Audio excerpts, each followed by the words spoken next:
Pete Fedden, number 1860, so that would be the captain here at San Air.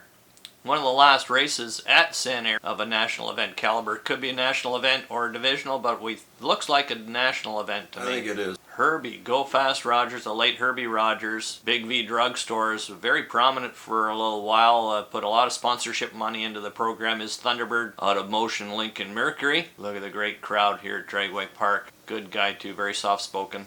And speaking of soft-spoken good guys, this is Joe McCormick. He used to say Spring Fever on the door, built as an A Econo altered originally, and it found a really good home in super gas or super rod racing. 990 car would just lift right out of the beams, perfect for 990 action. Joe still campaigns today in Quick Sportsman and that sort of thing. Jeff Rand, also in the Canadian Drag Racing Hall of Fame. This is his Bad to the Bone. What a famous car. A couple of different owners, but Rand put it on the board, and it truly was Bad to the Bone. Still exists today, I believe. Don Bama, look at the custom paint on this machine. Fletcher Performance Center. Ran it as a super gas or 990 index car. And Rob has a very famous shot of this car at night. Won me a national dragster contest. In behind there, that's Bill Stedelbauer in the Corvette. Donnie Boma had this car and he eventually put a blow-in combination on it. Smokin' Joe Bonifero, he was famous for this car. He did a lot of Frantic 4 and Quick 8 competition with this B1 powered machine. Very fast, usually number one or close to number one qualifier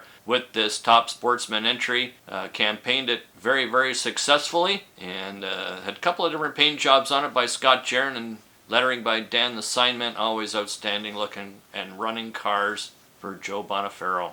Claude Lozier in the Ribbit machine. This was not long after he parked it for a little while. Came back out 5 years ago with it all repainted and redone. But essentially the same car to this day, a ladder bar 440 car. Bill Stedelbauer in the Corvette. This would be Super Rod or Super Gas racing in its heyday in the early 90s.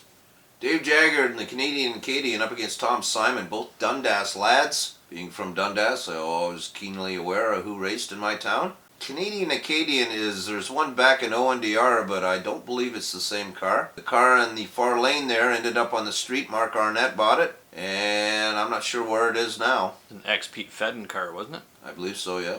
Dave Persico, Foolish Pleasure, that's actually a Firebird with a Camaro front on it. Continuously evolved into a Top Sportsman car before they were making so much power they had to re-chassis it, and it was retired. One of the nicest guys in the sport, Dave Persico. Yeah, regular campaigners at the park. Always treated me very well, bought lots of photos. Talking about the Hall of Fame, recently inducted posthumously is Gary Cunningham. This machine was originally built to go C Super Modified Racing. It was one trick piece. Glenn Williamson still owns it to this day, so we know where it is. Engineered machine and chassis, very, very prominent back then. C Super Modified winner at San Air, has held the C Super Modified record. He's won Indy Divisionals. He went where the most C Super Modified cars were. He had a limited budget, so he picked and chose where he went, and wherever he went, he usually came home a winner. Very tough competitor. This is a George Petrick Automobiles machine of Doug Miller. Car started life as a 340T Challenger TA,